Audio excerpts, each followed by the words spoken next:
TitleMatchNetwork.com. What was your first move once it was announced that you were going to be competing head-to-head with WWE? Literally my first move, and I'm not exaggerating because I remember it kind of clearly. My first move was to lock myself in a room, and I sat down and said, okay, how the f am I going to do this? Because it was a death blow. I'd worked so hard to change the perception of WCW internally, to change it externally with advertisers and everybody else, to try to get to the point of making a profit. And by that time, we were making a profit. Pretty sure we were by that time, or close to it. I had worked so hard and achieved so much in many ways that I knew that if I failed at this, it was all down the toilet. It was just gone. And God, it's like the old saying, be careful what you wish for, because if you get it, it might not work out. So I locked myself in the room and I thought, okay, how am I going to do this? And I knew in that moment, the only way I could do it was to be different. I knew there's no way we could be better. We'd already tried all the, Disney. I'd already done enough stuff to know we're never going to be better than them at what they do. The only shot we have at this is to be different than them at what we do and hope they like it. A lot of people assumed that it was going to be a big blow-off with WWE crushing WCW from the onset. What were your personal concerns and even doubts going head-to-head?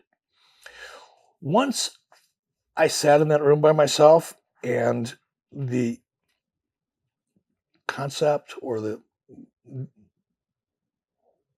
idea of committing to being different, and once the idea came to me and I saw the vision of being different than them, all my energy and focus went into, okay, how do we do that?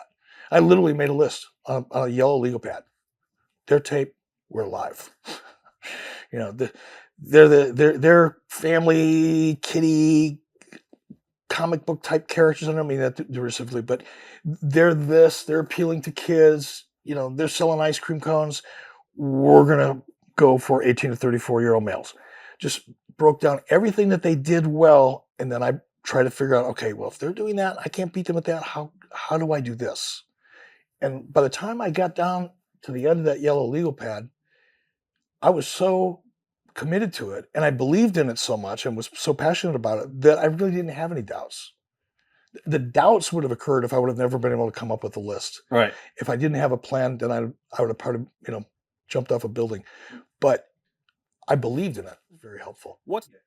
Talk about the meeting where Ted Turner ordered WCW to have 2 hours on primetime on TNT. Excuse me. What was it like for you? Was it mouth-dropping? When Ted Turner looked me in the eye, he actually didn't look me in the eye. He looked a guy by the name of Scott Sassa in the eye. Scott Sassa was the heir apparent to Ted Turner at the time. Very young, very super guy, super charismatic guy, very smart, really great guy.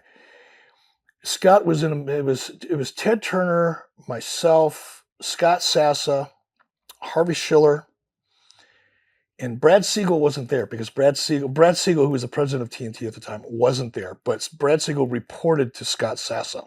Okay, TNT at that time was the hood ornament, and still is, of Turner Broadcasting. Brad was out of town, so the meeting that took place where this happened was between Ted Turner, myself, Scott Sassa, and Harvey Schiller.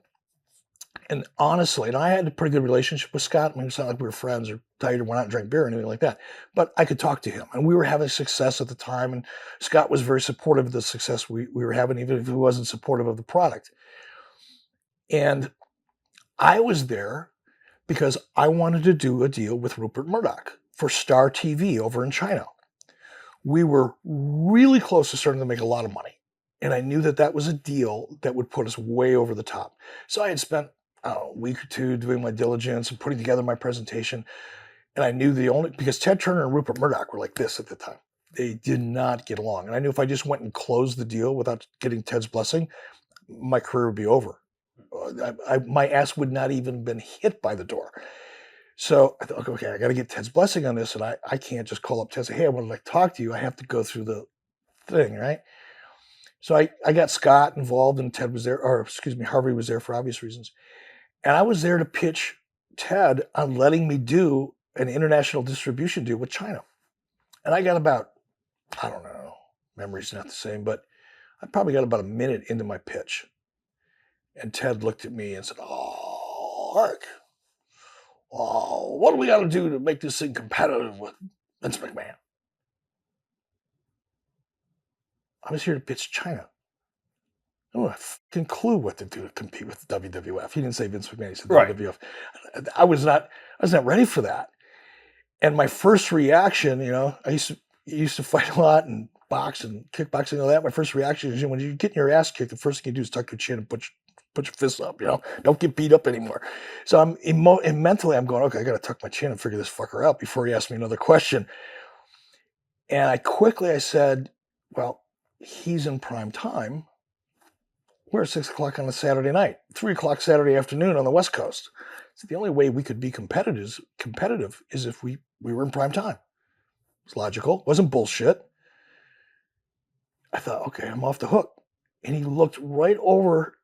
Scott Sessa there was me, Ted sitting where you are. I'm sitting directly across from Ted. Harvey Schiller's to my right. Scott Sassa is immediately to Schiller's right. Ted looked over at Scott Sassa. Didn't even comment. He said, Scott, give Eric 2 hours every night, Monday night on TNT. Scott's jaw dropped. My heart stopped. I don't know what Harvey was feeling. We never talked about it. But I was like, what the fuck? Now what am I going to do? Right. And that was it. I don't think I never even breathed another syllable about doing a deal with Rupert Murdoch and Star TV. It was over.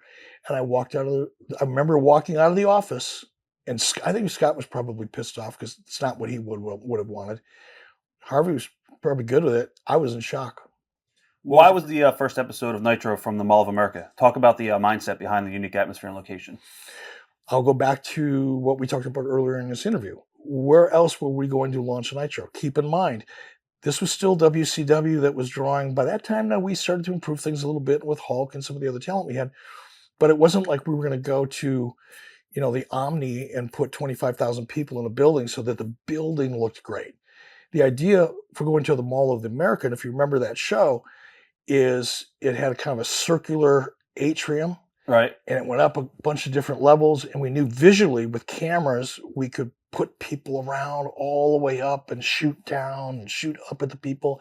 It would be so visually different. I keep going back to that I knew that unless I could put 20,000 people in an arena or 10, I needed to find an alternative better than going to Disney MGM Studios. And that's how we arrived at Mall of America. When you received the overnights from the first episode, what was your first reaction? I was pretty pleased.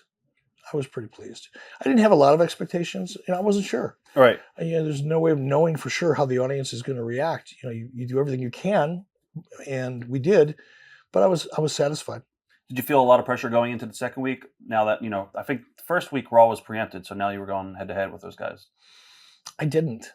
Again, I'll go back to, and it's just part of my mindset back in that time, was I felt confident. I felt like we had a good formula. We had a good, talent roster. I believed in the different than model that I was trying to build the show on. So I was excited. What was your reaction for the ratings the second week? I don't recall, to be honest with you. Were there different concepts for Nitro that didn't make the final broadcast? I don't recall. I don't recall the process of laying out the specific show. I think the biggest thing that I was focused on at that time was obviously shooting a wrestling show live from a mall was kind of wacky. That had never been done before. Obviously what we were doing with Lex and the surprise that was going to be was kind of like first and foremost in my mind. I'm going to ask you about Lex in a couple seconds. But I other than the fun of it, I just don't recall it. Why did you choose to keep yourself on TV as a broadcaster? Because I was good at it. I knew by that time, let me take that back. I was never Jim Ross good, okay? But I got decent at it, and I knew what I wanted to sell. I knew what was important to the company going forward.